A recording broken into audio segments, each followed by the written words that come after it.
Welcome back everyone. This evening there was a very interesting comment made about Tesla from a former Ford CEO, Mark Fields. According to him, Tesla Investor Day showed it is one generation ahead of rivals.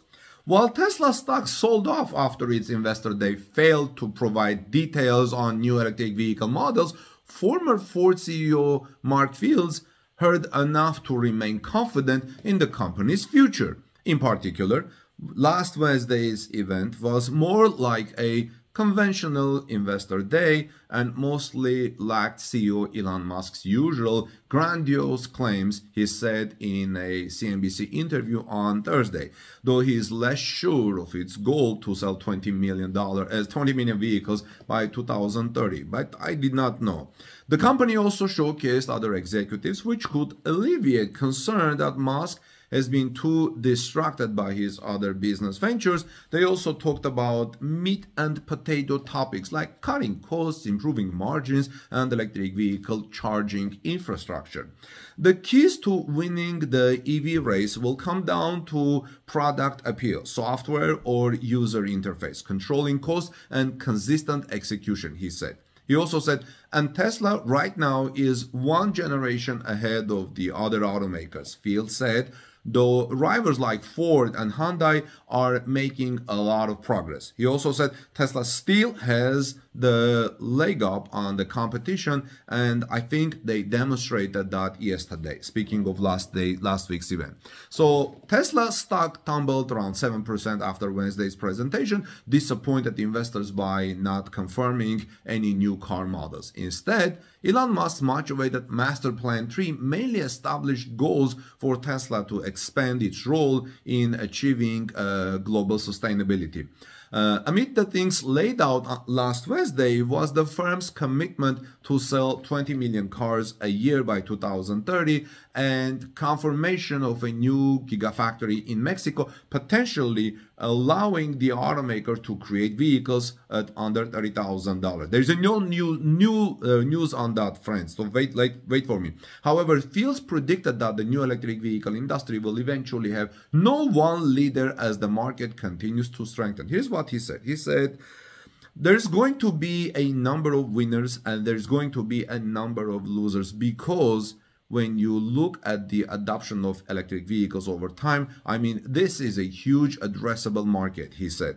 In another news about Tesla today, we'll learn that Tesla has slashed prices of its top luxury vehicles, Model S and Model X.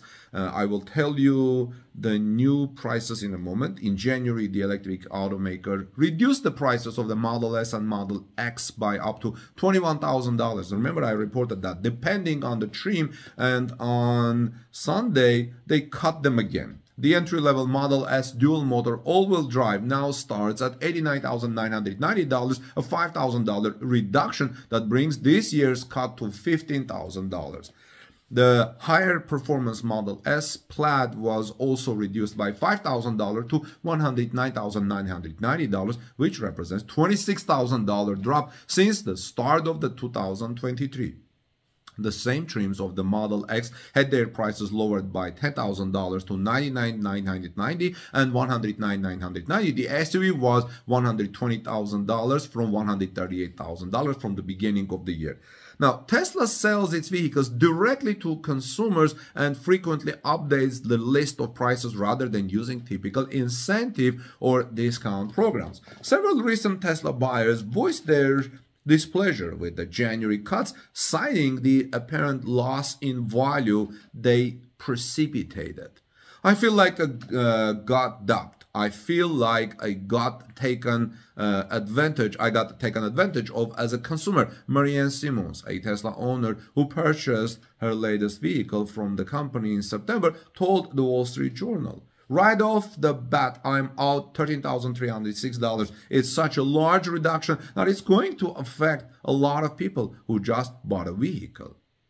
During Tesla's Investor Day representation last week, CEO Elon Musk said cutting manufacturing costs was one of the company's main goals, and that the next generation vehicle it will build in Mexico will be 50% cheaper to build than the platform used for the Model 3 and Model Y, its lowest price vehicle today. By the way, as I promised, there is no new information about Giga Mexico, so stick with me, I'm about to tell you. So in other news, Reuters reported that Tesla could begin production its first cars in Mexico next year, with the electric vehicle maker close to receiving its final permit, allowing factory construction to begin in Nuevo Leon near the U.S. Mexico border, the state's governor said on Monday, today. Here's what he said. He said they're waiting for the final permits. Once that's done, they can start. Hopefully this very month in March, Nuevo Leon Governor Samuel Garcia said in an interview. Well, first I thought a couple of days ago they said the groundbreaking will be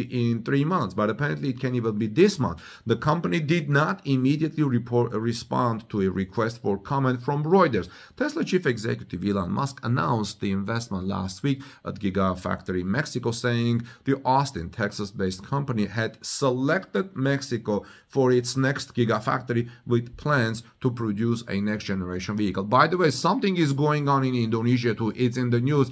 I will report that probably tomorrow. Mexican officials have said the factory will be the world's biggest to produce electric vehicles, with investment worth $5 billion. First, they were reporting that it may even grow to $10 billion. Subsequently, phases of the plant could involve making components such as chips and batteries, Garcia said.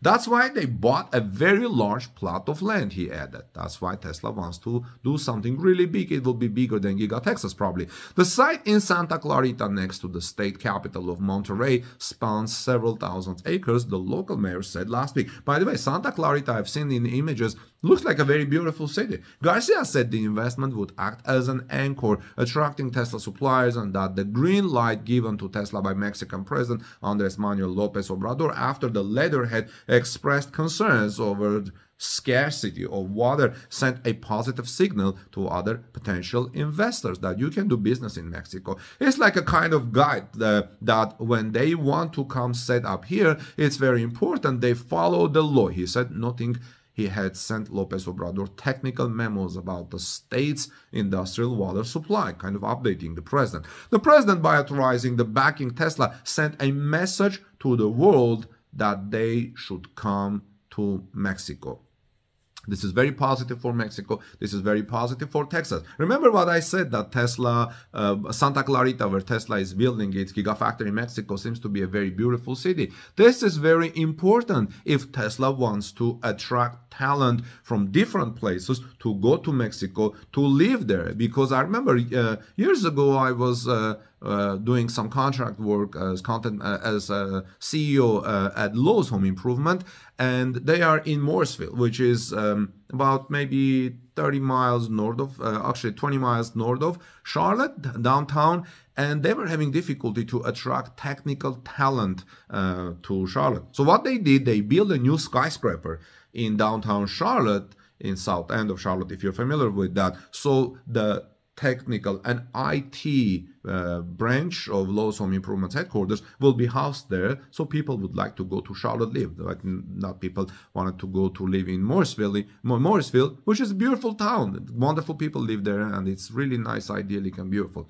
Anyway, so let me know what your thoughts are about what former Ford CEO said about Tesla being a generation ahead of other car makers, and Gigafactory Mexico, as well as Tesla slashing prices of its top trims. This is Armen Harayan from TalkNews.com. Please give us thumbs up for this report if you found it interesting, and let me know your thoughts in the comment section below. God bless you, everyone. If you wish, please share in social media, and I would greatly appreciate your support. Have a great day. God bless you. See you soon in our next report.